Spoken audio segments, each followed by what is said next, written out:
To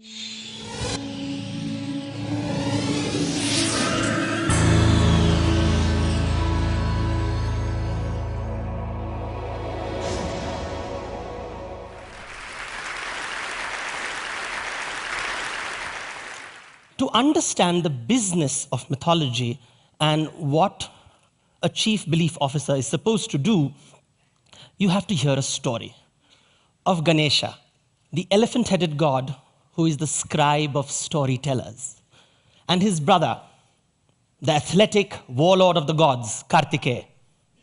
The two brothers one day decided to go on a race 3 times around the world. Kartikeya leapt on his peacock and flew around the continents and the mountains and the oceans. He went around once, he went around twice, he went around thrice. But his brother, Ganesha, simply walked around his parents once, twice, thrice, and said, "I won." "How come?" said Kartikeya. And Ganesha said, "You went around the world. I went around my world. What matters more?" If you understand the difference between the world and my world, you understand the difference between logos and mythos. The world is objective, logical, universal, factual, scientific. My world is subjective. It's emotional. It's personal, it's perceptions, thoughts, feelings, dreams.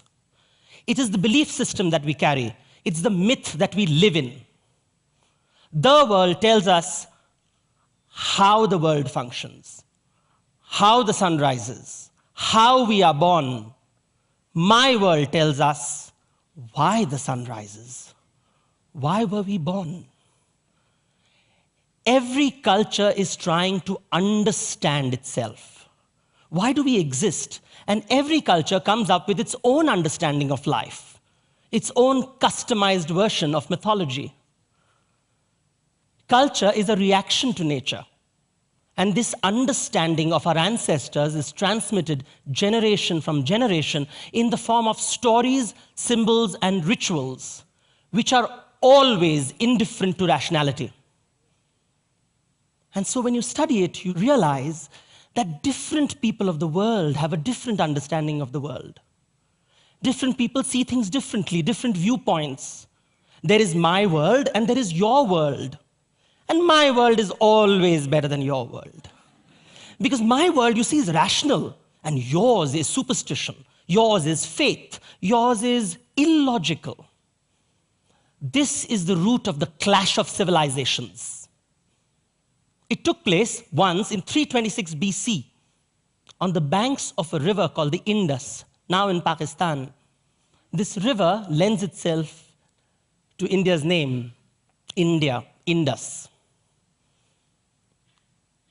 Alexander, a young Macedonian, met there what he called a gymnosophist, which means the naked wise man. We don't know who he was. Perhaps he was a Jain monk, like Bahubali over here, the Gomateshwara Bahubali, whose image is not far from Mysore. Or perhaps he was just a yogi who was sitting on a rock, staring at the sky and the sun and the moon. Alexander asked, "What are you doing?" And the gymnosophist answered, "I'm experiencing nothingness." Then the gymnosophist asked, "What are you doing?" And Alexander said, "I am conquering the world." And they both laughed.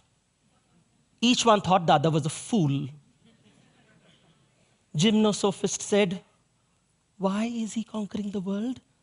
It's pointless." And Alexander thought, "Why is he sitting around doing nothing? What a waste of a life."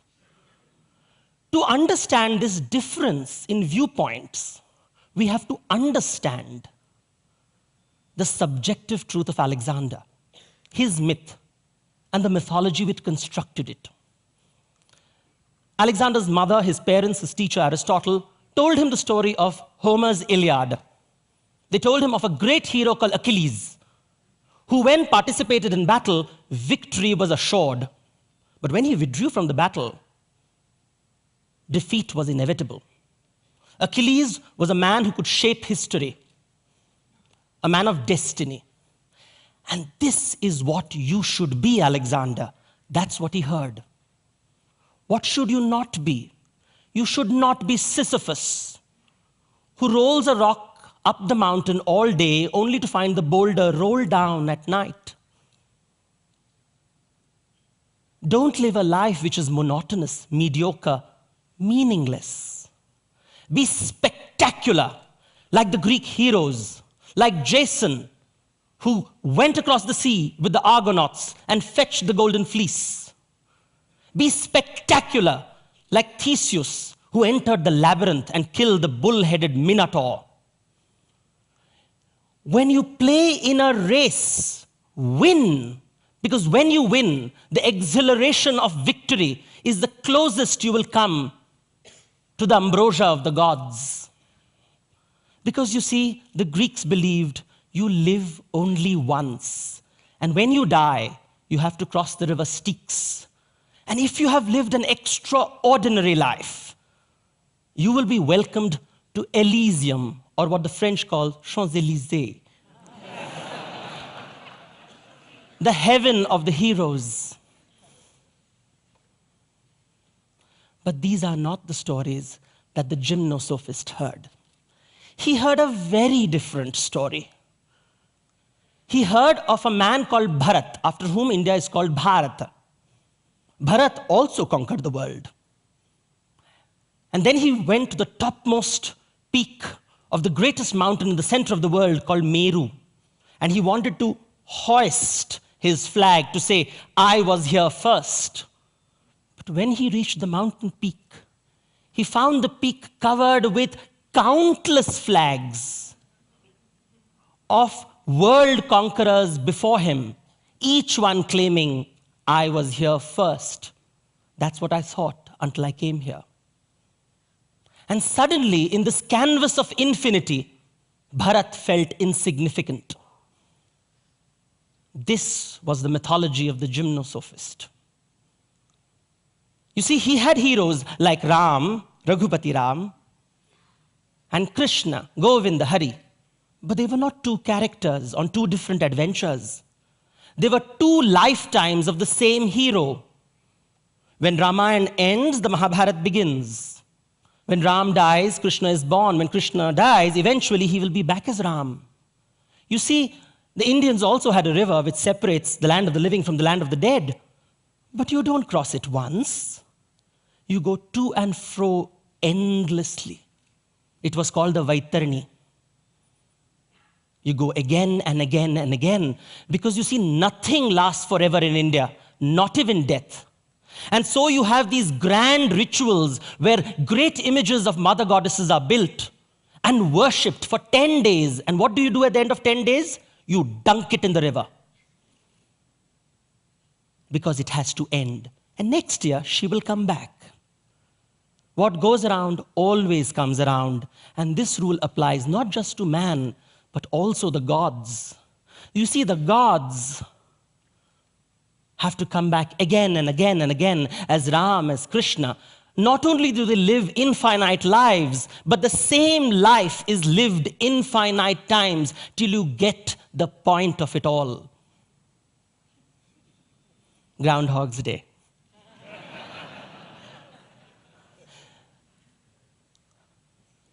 Two different mythologies. Which is right? Two different mythologies, two different ways of looking at the world. One linear, one cyclical. One believes this is the one and only life. The other believes this is one of many lives. And so the denominator of Alexander's life was one. So the value of his life was the sum total of achievements. The denominator of the gymnosophist's life was infinity. So no matter what he did, it was always zero. And I believe it is this mythological paradigm that inspired Indian mathematicians to discover the number zero. Who knows? And that brings us to the mythology of business. If Alexander's belief influenced his behavior, if the gymnosophist's belief influenced his behavior, then it was bound to influence the business they were in. You see, what is business but the result of how the market behaves and how the organization behaves? And if you look at cultures around the world, all you have to do is understand their mythology, and you will see how they behave and how they do business. Take a look. If you live only once in one-life cultures around the world, you will see an obsession with binary logic, absolute truth, standardization, absoluteness, linear patterns in design.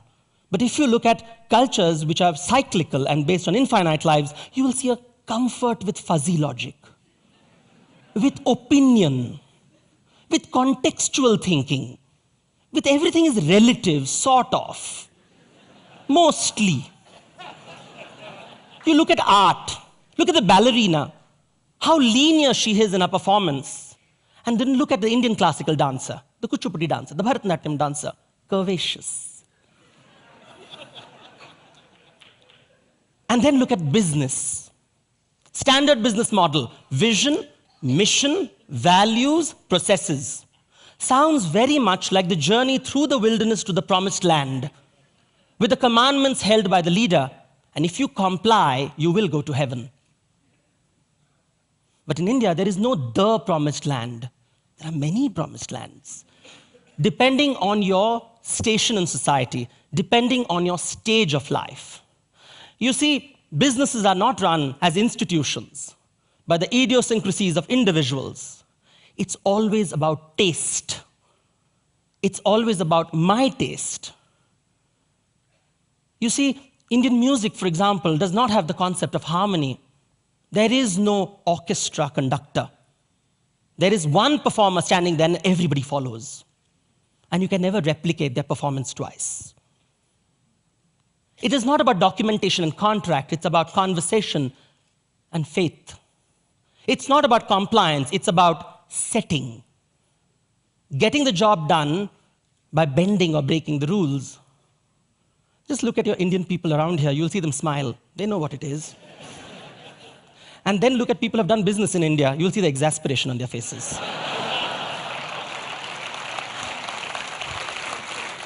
You see, this is what India is today. The ground reality is based on a cyclical worldview. So it's rapidly changing, highly diverse, chaotic, ambiguous, unpredictable. And people are okay with it. And then globalization is taking place. The demands of modern institutional thinking is coming in, which is rooted in one-life culture. And clash is going to take place, like on the banks of the Indus. It is bound to happen. I have personally experienced it. I'm trained as a medical doctor. I did not want to study surgery. Don't ask me why. I love mythology too much. I wanted to learn mythology, but there's nowhere you can study, so I have to teach it myself. And mythology does not pay, well, until now. So I had to take up a job, and I worked in the pharma industry. And I worked in the healthcare industry. And I worked as a marketing guy, and a sales guy, and a knowledge guy, and a content guy, and a training guy. I even was a business consultant doing strategies and tactics. And I would see the exasperation between my American and European colleagues when they were dealing with India. Example, please tell us the process to invoice hospitals. Step A, step B, step C, mostly. How do you parameterize mostly? How do you put it in a nice little software? You can't. I would give my viewpoints to people, but nobody was interested in listening to it. You see, until I met Kishore Biyani of the Future Group, you see, he has established the largest retail chain called Big Bazaar, and there are more than 200 formats across 50 cities and towns of India. And he was dealing with diverse and dynamic markets, and he knew very intuitively that best practices developed in Japan and China and Europe and America will not work in India. He knew that institutional thinking doesn't work in India, individual thinking. He had an intuitive understanding of the mythic structure of India. So he asked me to be the chief belief officer and said, all I want you to do is align belief. Sounds so simple, but belief is not measurable. You can't measure it, you can't manage it. So how do you construct belief? How do you enhance the sensitivity of people to Indianness? Even if you're Indian, it is not very explicit, it's not very obvious. So I try to work on the standard model of culture, which is develop stories, symbols, and rituals, and I will share one of the rituals with you. You see, it is based on the Hindu ritual of darshan. Hindus don't have the concept of commandments, so there's nothing right or wrong in what you do in life. So you're not really sure how you stand in front of God.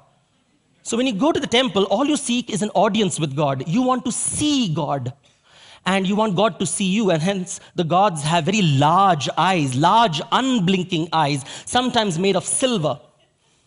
So they look at you, because you don't know whether you're right or wrong, and so all you seek is divine empathy.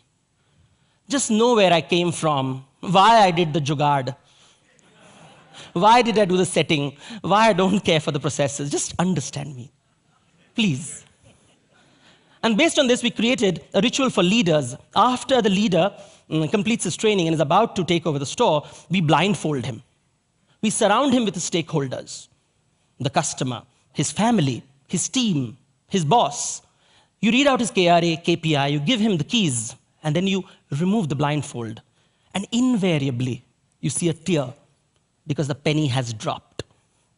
He realizes that to succeed, he does not have to be a professional. He does not have to cut out his emotions. He has to include all these people in his world to succeed, to make them happy, to make the boss happy, to make everyone happy, the customers happy, because the customer is God. That sensitivity is what we need. Once this belief enters, behavior will happen, business will happen, and it has. So then we come back to Alexander and to the gymnosophist. And everybody asks me, which is the better way? This way or that way? And it's a very dangerous question because it leads you to the path of fundamentalism and violence. So I will not answer the question. What I will give you is an Indian answer, the Indian head shake.